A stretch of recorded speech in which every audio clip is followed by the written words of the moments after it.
Video को start करते हैं। लेकिन वीडियो स्टार्ट करने से पहले ना चैनल को सब्सक्राइब कर दो। यार चैनल को सब्सक्राइब नहीं करते, आप वीडियो देख लेते हो, श्राप लगेगा मेरा श्राप।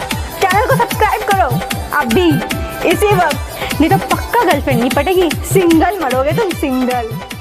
और चलो इसी के साथ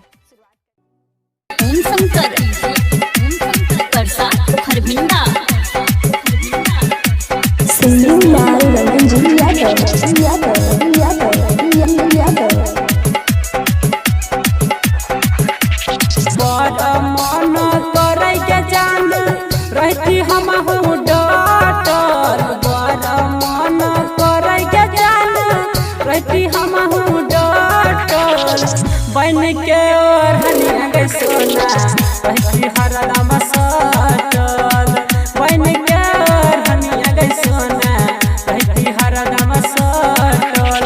बड़ मन करे के जान रहती हमहू डटल, बड़ मन करे के जान रहती हमहू डटल।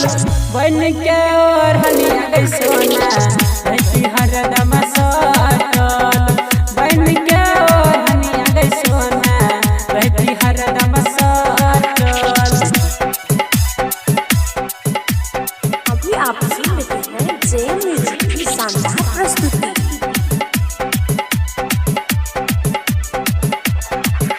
Presented by JM music.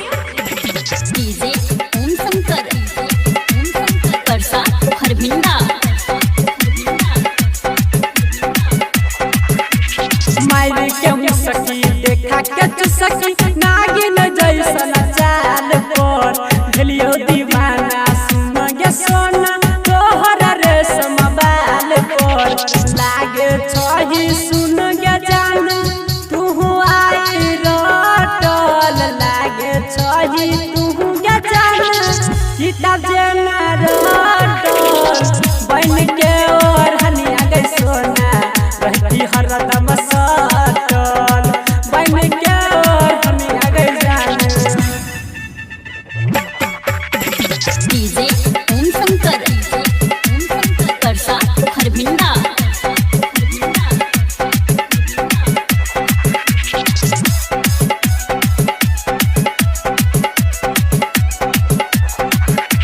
लाखों में सुनर छही गे सोना तू हमर जान गई।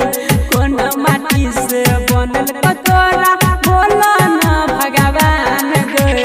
बड़ा मन करे गे जान रहती हरदम डटल, बड़ा मन करे गे सोना रहती हरदम डटल।